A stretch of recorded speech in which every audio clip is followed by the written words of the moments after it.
No one should put this many hours into work. This is not good. And people should not work this hard. They should not do this. It's very painful. Painful in what sense? It hurts my brain and my heart.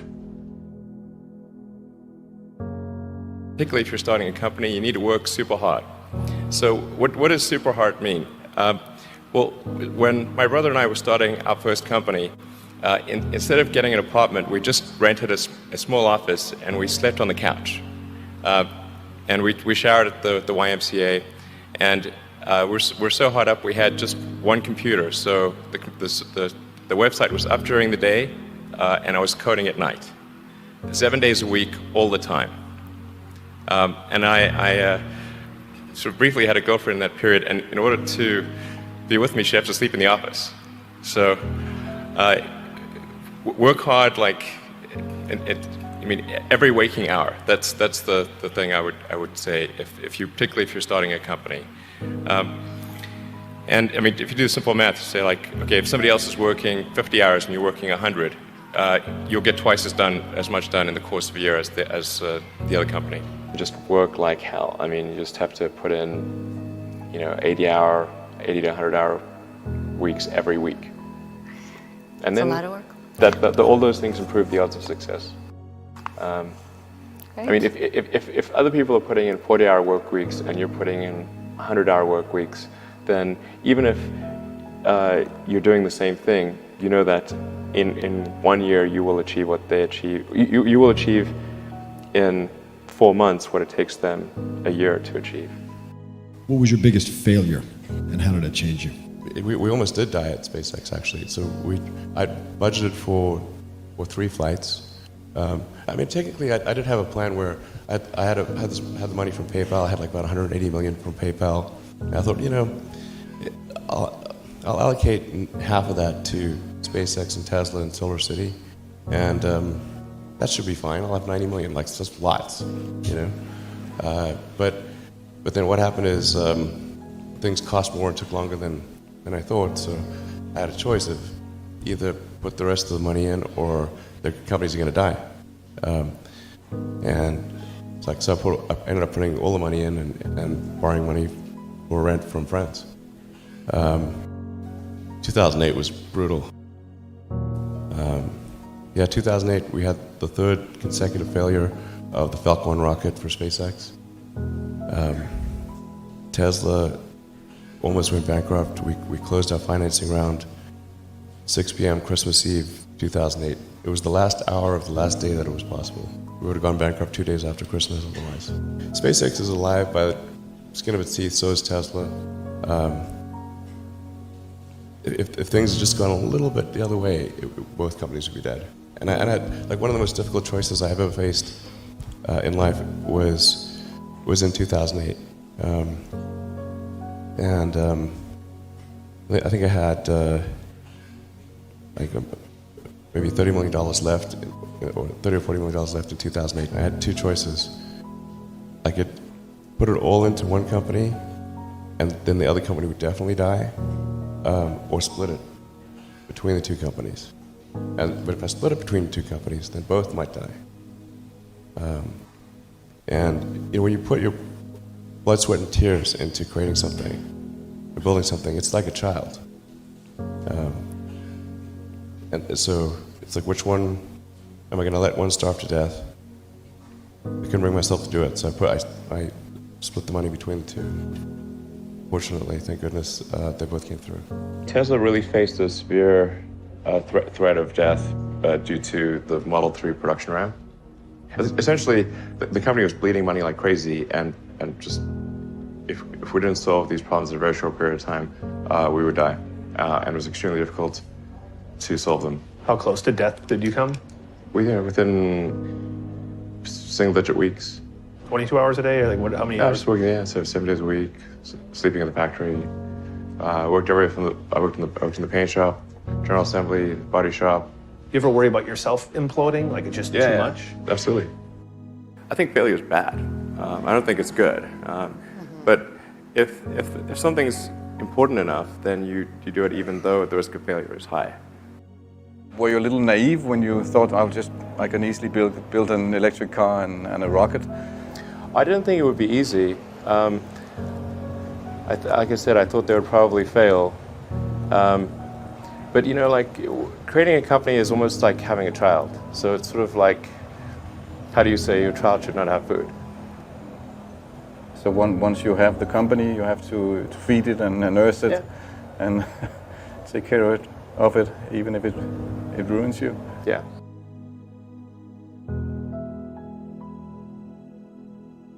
But suppose there were some tough times in 2008, end of 2008. How did you get through that period of crisis? Yeah. Can we just break for a second? Sure, of course. Yeah. You want to wait a little while? Man, I sure hope it was worth it. Sure hope so. Sure hope it was worth it. Well, there's a ton of failures along the way, that's for sure. Like I said, as I said, for SpaceX, the first 3 launches failed, and we're just barely able to scrape together enough parts and money to do the 4th launch. If that 4th launch had failed, we would have been dead. So multiple failures along the way. I tried very hard to get the right expertise in for SpaceX.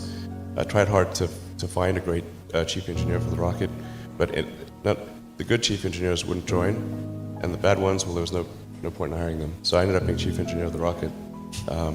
So if I could have found somebody better, then we would have maybe had less than 3 failures. When you had that 3rd failure in a row, did you think, I need to pack this in? Never. Why not? I don't ever give up. I mean, I'd have to be dead or completely incapacitated. You know, there are American heroes who don't like this idea. Neil Armstrong, Gene Cernan have both testified against commercial spaceflight in the way that you're developing it, and I wonder what you think of that. I was very sad to see that, because those guys are,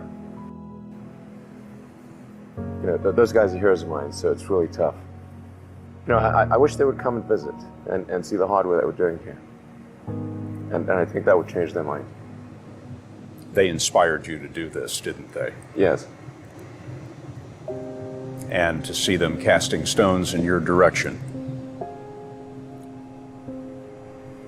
It's difficult. Did you expect them to cheer you on? So they're hoping they would. Something that can be helpful is fatalism, to some degree.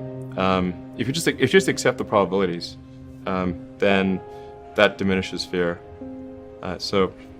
When starting SpaceX, I thought the odds of success were less than 10%, and I just accepted that actually probably I would just lose everything. But that maybe we would make some progress if we could just move the ball forward. Even if we died, maybe some other company could pick up the baton and keep moving it forward, so that we still do some good. Same with Tesla. I thought the odds of a car company succeeding were extremely low. In creating these companies, we thought that we would be successful. I thought that the most likely outcome was failure, but it was still worth doing, even though the odds of success were low. In fact, even for SpaceX, originally what I started doing was not creating a rocket company, but actually was going to do a small mission to Mars, which was just a philanthropic mission where you would send a small greenhouse with seeds and dehydrated gel, and it would, upon landing, hydrate the gel, and you'd have this cool picture of green plants on a red background. And the public tends to respond to precedents and superlatives. So this would be the first life on Mars, furthest that life's ever traveled, and you'd have this great money shot of green plants on a red background. So I thought that would get people's attention. So, but the expectation for that was no return. So I thought we wouldn't get any, just spend the money on that, and it wouldn't happen. If you're creating a company or if you're joining a company, the most important thing is to attract great people. So either join a group that's amazing that you really respect, or if you're building a company, you've got to gather great people. I mean, all a company is a group of people that have gathered together to create a product or service. And so depending upon how talented and hardworking that group is, and the degree to which they are focused cohesively in a good direction, that will determine the success of the company. So do everything you can to gather great people if you're creating a company. Then I'd say focus on signal over noise. A lot of companies get confused. They spend money on things that don't actually make the product better. So, for example, at Tesla, we've never spent any money on advertising. We put all of the money into R&D and manufacturing and design to try to make the car as good as possible. And I think that's the way to go. So for any given company, just can keep thinking about, are these efforts that people are expending, are they resulting in a better product or service? And if they're not, stop those efforts. Starting a business, I'd say, number one is have a high pain threshold. That's it. There's a friend of mine who's got a good saying, which is that starting a company is like eating glass and staring into the abyss. Okay, that's generally what happens, because when you first start a company, there's lots of optimism and things are great, and then so happiness at first is high. Then you encounter all sorts of issues, and happiness will steadily decline, and then you'll go through a whole world of hurt. And then eventually, if you succeed, and in most cases you will not succeed, and Tesla almost didn't succeed, came very close to failure. Then if you succeed, then after a long time you will finally get back to happiness. You've got to make sure that whatever you're doing is a great product or service. It has to be really great. And I go back to what I was saying earlier, where if you're a new company, I mean, unless it's like some new industry or new market that, if it's an untapped market, or then you have more ability to, the standard is lower for your product or service. But if you're entering anything where there's an existing marketplace against large entrenched competitors, then your product or service needs to be much better than theirs. It can't be a little bit better, because then you put yourself in the shoes of the consumer, and they say, why would you buy it as a consumer? You're always going to buy the trusted brand unless there's a big difference. So a lot of times, entrepreneur will come up with something which is only slightly better. And it can't just be slightly better. It's got to be a lot better. A well thought out critique of whatever you're doing is as valuable as gold. And you should seek that from everyone you can, but particularly your friends. Usually your friends know what's wrong, but they don't want to tell you because they don't want to hurt you. It doesn't mean your friends are right, but very often they are right. And you at least want to listen very carefully to what they say. And to everyone, if you're looking for, basically, you should take the approach that you're wrong. That you, the entrepreneur, are wrong. Your goal is to be less wrong. Advice I'd give to people starting companies, to entrepreneurs in general, is really focus on making a product that your customers love. And it's so rare that you can buy a product and you love the product when you bought it. There are very few things that fit into that category. And if you can come up with something like that, your business will be successful for sure. I think really an obsessive nature with respect to the quality of the product is very important. So being obsessive compulsive is a good thing in this context. Really liking what you do, whatever area that you get into. Given that even if you're the best, there's always a chance of failure. So I think it's important that you really like whatever you're doing. If you don't like it, life is too short. I'd say also if you like what you're doing, you think about it even when you're not working. I mean, it's something that your mind is drawn to, and if you don't like it, you just really can't make it work, I think. when I was young, I didn't really know what I was going to do when I got older. People kept asking me, but then eventually I thought that the idea of inventing things would be really cool. And the reason I thought that was because I read a quote from Arthur C. Clarke, which said that a sufficiently advanced technology is indistinguishable from magic, and that's really true. If you go back, say 300 years, the things that we take a sufficiently advanced technology is indistinguishable from magic, and that's really true. Being able to see over long distances, being able to communicate, being able to see over long distances, being able to communicate, having effectively with the internet in times past. In fact, I think it actually goes beyond that, because there are many things that we take for granted today that weren't even imagined in times past. They weren't even in the realm of magic. So it actually goes beyond that. So I thought, well, if I can do some of those things, basically if I can advance technology, then that's like magic, and that would be really cool. And I also had sort of a slight existential crisis, because I was trying to figure out what does it all mean? Like, what's the purpose of things?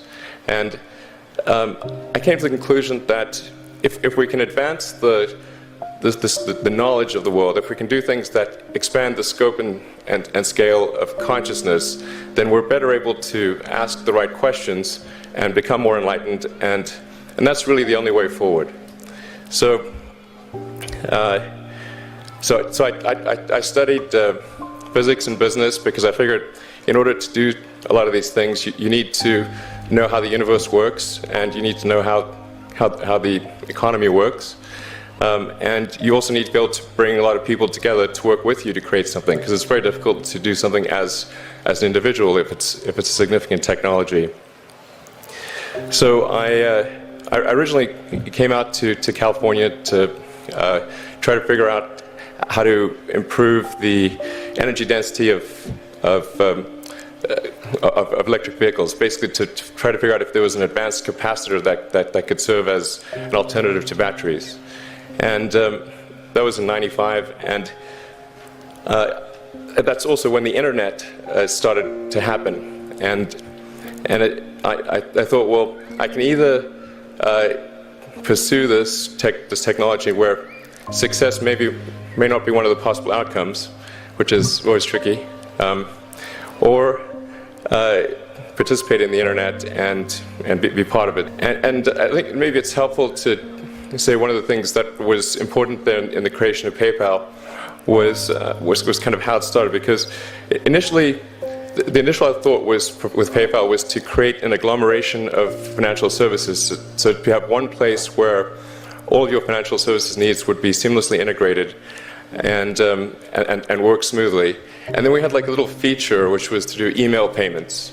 And whenever we'd show the system off to someone, we'd show the hard part, which was the agglomeration of financial services, which was quite difficult to put together. Nobody was interested. Then we'd show people email payments, which was actually quite easy, and everybody was interested. So we focused on email payments and really try to make that work, and that's what really got things to take off. But if we hadn't responded to what people said, then we probably would not have been successful. So it's important to look for things like that and focus on them when you see them, and correct your prior assumptions. Going from PayPal, I thought, well, what are some of the other problems that are likely to most affect the future of humanity? It really wasn't from the perspective of what's the rank-ordered best way to make money, which is okay, but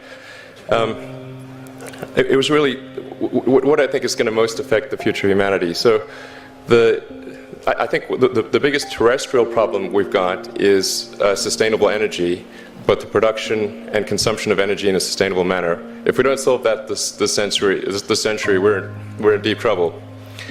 And then the other one being the extension of life beyond Earth to make life multiplanetary. When I started SpaceX, initially I thought that, well, there's no way one could possibly start a rocket company. I wasn't that crazy. But then I thought, well, what is a way to increase NASA's budget? That was actually my initial goal. So obviously the financial outcome from such a mission would probably be zero. So anything better than that was on the upside. So I actually went to Russia 3 times to look at buying a refurbished ICBM.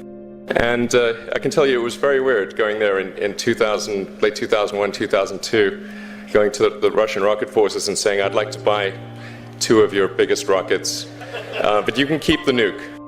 And after making several trips to Russia, I came to the conclusion that actually my initial impression was wrong about because my initial thought was, well, that there's not enough will to explore and expand beyond Earth and have a Mars base and that kind of thing. But I came to the conclusion that was wrong. In fact, there's plenty of will, particularly in the United States, because the United States is a nation of explorers, of people who came here from other parts of the world. I think the United States is really a distillation of the spirit of human exploration. So after my 3rd trip, I said, okay, well, what we really need to do here is try to solve the space transport problem, and started SpaceX. This was against the advice of pretty much everyone I talked to. One friend made me sit down and watch a bunch of videos of rockets blowing up. Let me tell you, he wasn't far wrong. It was tough going there in the beginning because I'd never built anything physical. I mean, I'd built like little model rockets as a kid and that kind of thing, but I'd never had a company that built anything physical. So I had to kind of figure out how to do all these things and bring together the right team of people. We did all that and then failed 3 times.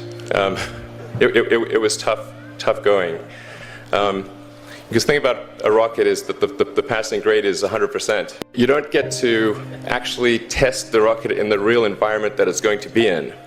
So I think the best analogy for rocket engineering is like if you want to create a really complicated bit of software, you can't run the software as an integrated whole, and you can't run it on the computer it's intended to run on. But the first time you put it all together and run it on that computer, it must run with no bugs. The first launch, I was picking up bits of rocket near the launch site. It was a bit sad. But we learned with each successive flight, and were able to, eventually with the 4th flight in 2008, reach orbit.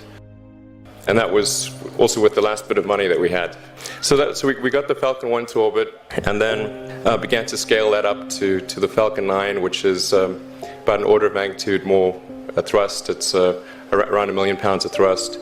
And we managed to get that to orbit, and then developed a Dragon spacecraft, which recently was able to dock and return to Earth from the space station. So it's a huge relief. Still can't quite believe it actually happened. But there's a lot more that must happen beyond this in order for humanity to become a spacefaring civilization, ultimately a multi-planet species.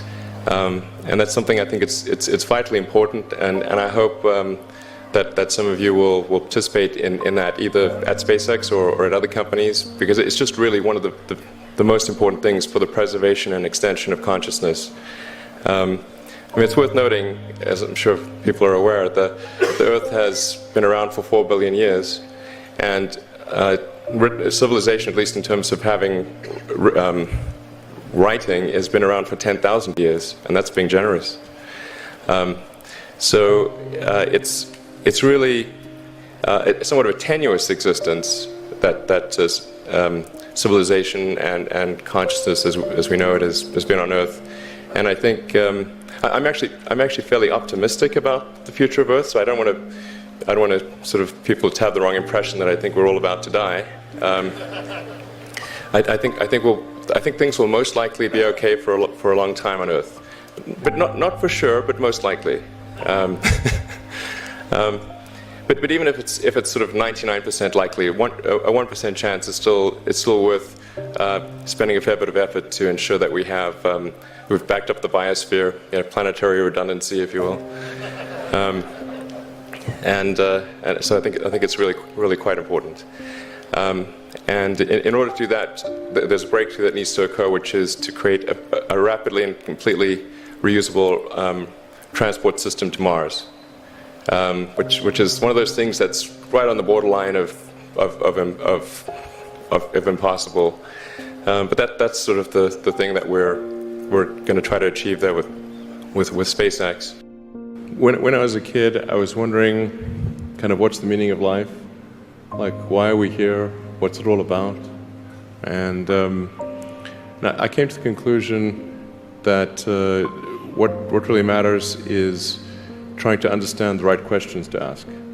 And the more that we can increase the scope and scale of human consciousness, the better we are able to ask these questions. So I think that there's certain things that are necessary to ensure that the future is good. And some of those things are, in the long term, having long-term sustainable transport and sustainable energy generation. And to be a spacefaring civilization, and for humanity to be out there among the stars and be a multiplanetary species. I think being a multi-planet species and being out there among the stars is important for the long-term survival of humanity, and that's one reason, kind of like life insurance for life collectively, life as we know it. But then the part that I find personally most motivating is that it creates a sense of adventure, and it makes people excited about the future.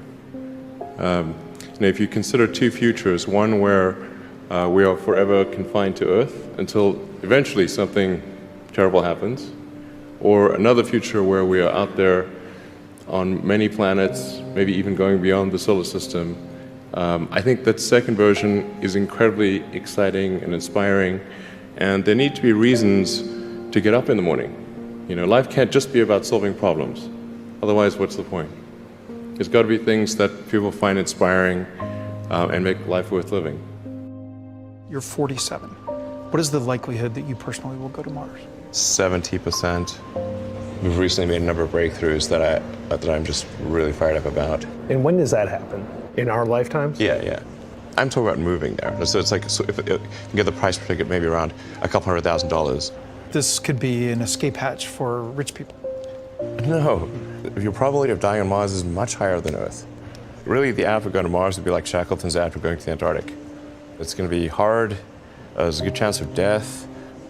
Going in a little can through deep space. You might land successfully. Once you land successfully, there will be you'll be working non-stop to build the base. So not much time for leisure. And once you get there, even after doing all this, it's a very harsh environment, so there's a good chance you die there. We think you can come back, but we're not sure. Now, does that sound like an escape hatch for rich people? And yet you would unhesitatingly go. There's lots of people that climb mountains. Why do they climb mountains? Because people die on Mount Everest all the time. They like doing it for the challenge. I think that the probable outcome for civilization on Earth is quite good for a long time. But I still think that we should try to extend life beyond Earth and and the thing to do is to establish a base on Mars and try to make that a self-sustaining base as soon as possible. I don't expect that SpaceX is going to do that sort of single-handedly, but I think we're going to try to advance the technology of space travel to the point where we can at least send some number of people to Mars, which is not currently possible. On the Tesla front, the goal with Tesla was really to try to show that what electric cars can do, because people had the wrong impression. We had to change people's perception of an electric vehicle, because they used to think of it as something that was slow and ugly and had low range, kind of like a golf cart. So that's why we created the Tesla Roadster, to show that you can be fast, attractive, and long range. And it's amazing how even though you can show that something works on paper, and the calculations are very clear, until you actually have the physical object and they can drive it, it doesn't really sink in for people. And so that I think is something worth noting. If you're going to create a company, the first thing you should try to do is create a working prototype. Everything looks great on PowerPoint. you can make anything work on PowerPoint. But if you have an actual demonstration article, even if it's in primitive form, that's much more effective for convincing people. Now is the time to overrule this administration's pledge to mediocrity. Listen, Tesla says sell, sell, sell. You don't want to own this stock. You shouldn't even rent the darn thing. Why? Because beyond the hype, there's just not much going on here. Tesla still has yet to turn a profit. That'll be a $1.5 billion company with no profit. Its most recent quarter actually lost more money than it did the year before, $1.5 billion, losing more money than the year before. This is a company with limited visibility. You put $90 billion, like 50 years worth of breaks into solar and wind, to Solyndra and Fisker and Tesla and Enter1. I mean, I had a friend who said you don't just pick the winners and losers, you pick the losers. Private enterprise will not ever lead a space frontier. Not because I don't want them to, but my read of history tells me they can't. It's not possible. One of the biggest mistakes people generally make, and I'm guilty of it too, is wishful thinking. You know, like you want something to be true even if it isn't true. And so you ignore the things that, you ignore the real truth because of what you want to be true. This is a very difficult trap to avoid. And like I said, it's certainly one that I find myself in having problems with. But if you just take that approach of you're always to some degree wrong and your goal is to be less wrong, and solicit critical feedback, particularly from friends. Like friends, particularly friends, if somebody loves you, they want the best for you. They don't want to tell you the bad things. So you have to ask them, you know, and say, really, I really do want to know. If you were 22 today, what would the 5 problems that you would think about working on be? Well, first of all, I think if somebody is doing something that is useful to the rest of society, I think that's a good thing. Like, it doesn't have to change the world. Like, you know, if you're doing something that has high value to people, and frankly, even if it's something, if it's like just a little game, or you know, some improvement in photo sharing or something, if it has a small amount of good for a large number of people, I mean, I think that's fine. Like, stuff doesn't need to be changed the world just to be good. But you know, in terms of things that I think are most likely to affect the future of humanity, I think AI is probably the single biggest item in the near term that's likely to affect humanity. So it's very important that we have the advent of AI in a good way. That is something that if you could look into the crystal ball and see the future, you would like that outcome, because it is something that could go wrong, as we've talked about many times, and so we really need to make sure it goes right. That's I think AI, working on AI and making sure it's a great future. That's the most important thing I think right now, the most pressing item. Then obviously anything to do with genetics. If you can actually solve genetic diseases, if you can prevent dementia or Alzheimer's or something like that, with genetic reprogramming, that would be wonderful. So I think this genetics, it might be the sort of second most important item. I think having a high bandwidth interface to the brain, like we're currently bandwidth limited. We have a digital tertiary self in the form of our email capabilities, our computers, phones, applications. We're effectively superhuman, but we're extremely bandwidth constrained in that interface between the cortex and your sort of that tertiary digital form of yourself, and helping solve that bandwidth constraint would be, I think, very important for the future as well.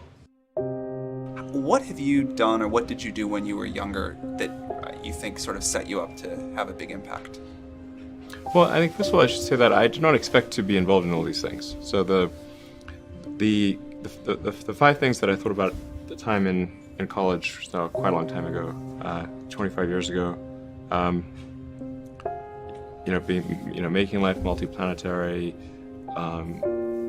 accelerating the transition to sustainable energy, the internet, broadly speaking, and then genetics and AI. I think I didn't expect to be involved in in all of those things. I actually, at the time in college, I sort of thought helping with electrification of cars was how I would start out, and that's actually what I worked on as an intern, was advanced ultracapacitors to see if they would be a breakthrough relative to batteries for energy storage in cars. And then when I came out to go to Stanford, that's what I was going to be doing my grad studies on, was working on advanced energy storage technologies for electric cars. And then I put that on hold to start an internet company in '95, because there does seem to be like a time for particular technologies when they're at a steep point in the inflection curve, and I didn't want to, do a PhD at Stanford and watch it all happen, and I wasn't entirely certain that the technology I'd be working on would actually succeed. Like you can get a doctorate on many things that ultimately do not have a practical bearing on the world. And I wanted to, I really was just trying to be useful. That's the optimization. It's like, what can I do that would actually be useful? How should someone figure out how they can be most useful? Whatever this thing is that you're trying to create, what would be the utility delta compared to the current state of the art times how many people it would affect? So that's why I think having something that makes a big difference but affects a sort of small to moderate number of people is great, as is something that makes even a small difference but affects a vast number of people. When you're trying to estimate probability of success, so you say this thing will be really useful, good area under the curve, I guess to use the example of SpaceX. When you made the go decision that you were actually going to do that, this was kind of a very crazy thing at the time. Very crazy, very for sure. Crazy. Yeah, people are not shy about saying that. But I kind of agree. I agreed with them that it was quite crazy. Crazy if the objective was to achieve the best risk-adjusted return, starting a rocket company is insane. But that was not my objective. I'd simply come to the conclusion that if something didn't happen to improve rocket technology, we would be stuck on Earth forever. And the big aerospace companies had just had no interest in radical innovation. All they wanted to do was try to make their old technology slightly better every year, and in fact, sometimes it would actually get worse. And particularly in rockets, it's pretty bad. Like in '69, we were able to go to the moon with the Saturn V, and then the space shuttle could only take people to low Earth orbit, and then the space shuttle retired. I mean, that trend is basically trends to zero. People sometimes think technology just automatically gets better every year, but it actually doesn't. It only gets better if smart people work like crazy to make it better. That's how any technology actually gets better. And by itself, technology, if people don't work on it, actually will decline. I mean, you can look at the history of civilizations, many civilizations, and look at, say, ancient Egypt, where they were able to build these incredible pyramids, and then they basically forgot how to build pyramids. And then even hieroglyphics, they forgot how to read hieroglyphics. So we look at Rome and how they were able to build these incredible roadways and aqueducts and indoor plumbing, and they forgot how to do all of those things. And there are many such examples in history. So I think should always bear in mind that entropy is not on your side. You may have heard me say that it's good to think in terms of the physics approach of first principles, which is, rather than reasoning by analogy, you boil things down to the most fundamental truths you can imagine, and you reason up from there. And this is a good way to figure out if something really makes sense, or if it's just what everybody else is doing. It's hard to think that way. You can't think that way about everything. It takes a lot of effort. But if you're trying to do something new, it's the best way to think. And that framework was developed by physicists to figure out counterintuitive things like quantum mechanics. So it's really a powerful method. How do you think about making a decision when everyone tells you this is a crazy idea? Or where do you get the internal strength to do that? Well, first of all, I'd say I actually think I feel fear quite strongly. So it's not as though I just have the absence of fear. I feel it quite strongly. But there are just times when something is important enough, you believe in it enough, that you do it in spite of the fear. People shouldn't think, well, I feel fear about this and therefore I shouldn't do it. It's normal to feel fear. Like there'd have to be something mentally wrong if you didn't feel fear. If you have an advice to them, young people globally who want to be like Elon Musk, what's your advice to them? I think that probably they shouldn't want to be. You? I think it sounds better than it is. Okay. Yeah, it's not as much fun being me as you'd think. I don't know. You don't think so? No. There's definitely, it could be worse for sure, but it's, I'm not sure I want to be me. So when everybody leaves, it's just Elon sitting at home, brushing his teeth, just a bunch of ideas bouncing around your head. When did you realize that that's not the case with most people? I think when I was, 5 or 6 or something. I thought I was insane. It was just strange. Because it was clear that other people their mind wasn't exploding with ideas. It was like, I'm strange. I don't think you'd necessarily want to be me. People would like it that much. It's very hard to turn it off. It's like a never-ending explosion. All the time. What do you think the odds of the Mars colony are at this point, today? Well, oddly enough, I actually think they're pretty good. At this point, I am certain there is a way. I'm certain that success is one of the possible outcomes for establishing a self-sustaining Mars colony, in fact, a growing Mars colony. I'm certain that that is possible, whereas until maybe a few years ago, I was not sure that success was even one of the possible outcomes. Some meaningful number of people going to Mars, I think this is potentially something that can be accomplished in about 10 years, maybe sooner, maybe 9 years. I need to make sure that SpaceX doesn't die between now and then, and that I don't die, or if I do die, that someone takes over who will continue that. You shouldn't go on the first launch. Yeah, exactly.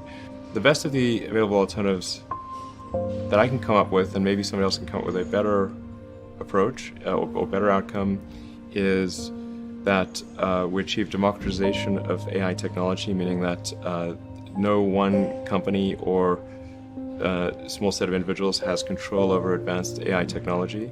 I think that's very dangerous. It could also get stolen by somebody bad, like some evil dictator of a country could send their intelligence agency to go steal it and gain control.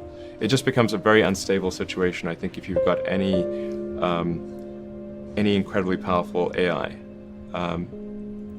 You just don't know who's going to control that. So it's not as though I think that the risk is that the AI would develop a will of its own right off the bat. I think it's more that's the concern is that someone may use it in a way that is bad, and even if they weren't going to use it in a way that's bad, that somebody could take it from them and use it in a way that's bad.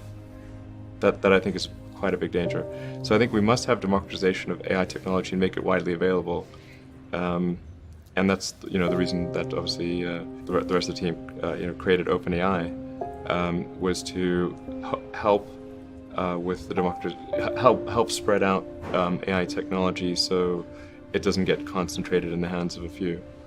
But then of course that needs to be combined with solving the high bandwidth interface to the cortex.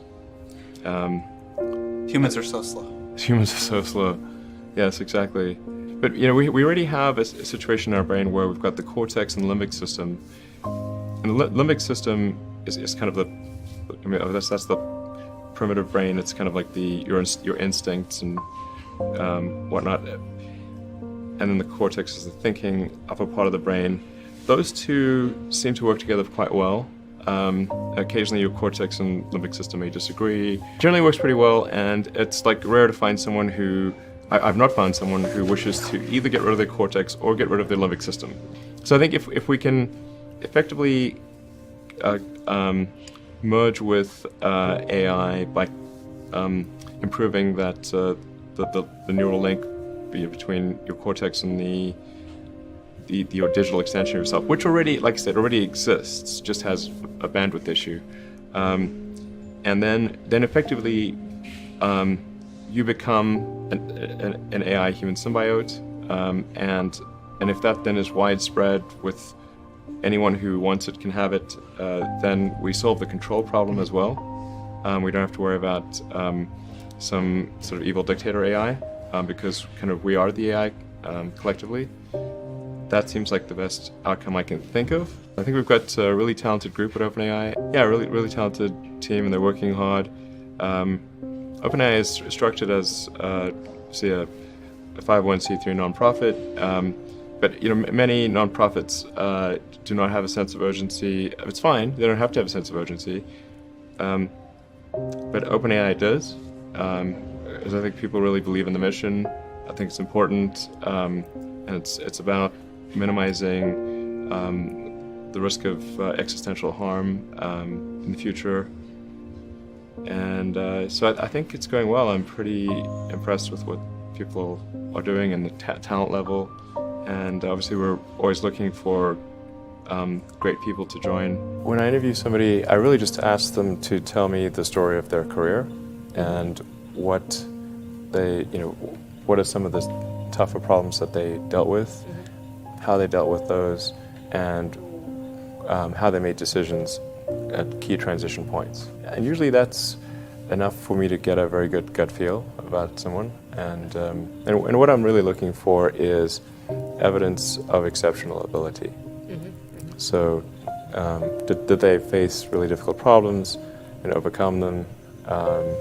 And then of course you want to make sure that if there was some significant accomplishment, were they really responsible, or was somebody else more responsible? And usually the person who's had to struggle with the problem, they really understand it. And they don't forget. If it was very difficult. So you can ask them very detailed questions about it, and they'll know the answer. Okay. Whereas the person who was not truly responsible for that accomplishment will not know the details. There's no need even to have a college degree at all, or even high school. I mean, if somebody graduated from a great university, that may be an indication that they will be capable of great things, but it's not necessarily the case.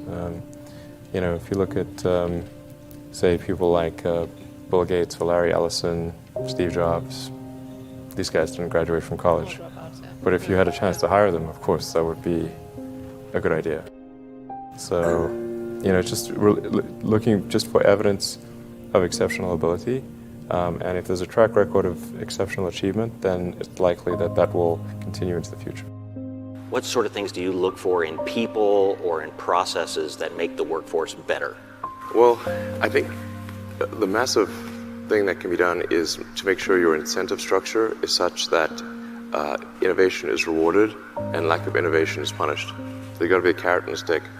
So if somebody is innovating and making good progress, then they should be promoted sooner. And if somebody is completely failing to innovate, not every role requires innovation, but if they're in a role where innovation should be happening and it's not happening, then they should either not be promoted or exited. And let me tell you, you'll get promoted, you'll get innovation real fast. Does that carrot and stick approach help, do you think, people be more risk averse or less risk averse? When trying different things, you've got to have some acceptance of failure. Failure must be an option. If failure is not an option, it's going to result in extremely conservative choices, and you may get something even worse than lack of innovation. Things may go backwards.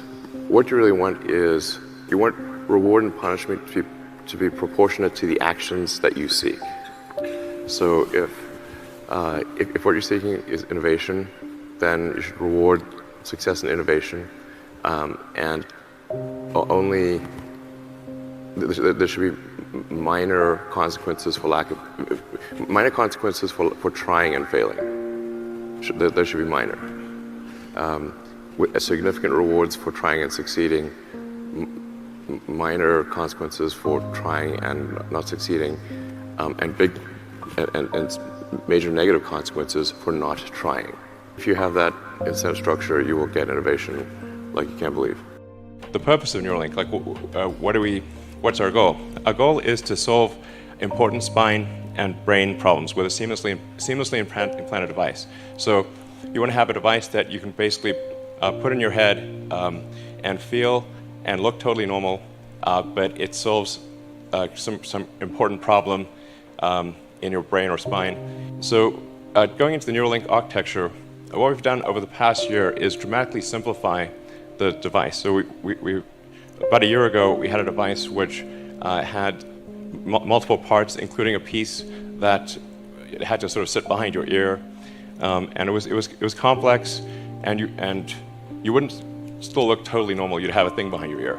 So we've simplified this to simply something that is about the size of a large coin, and it goes in your skull, replaces a piece of skull, and the wires then connect within a few centimeters or about an inch away from the device. And this is sort of what it looks like. This is our little device.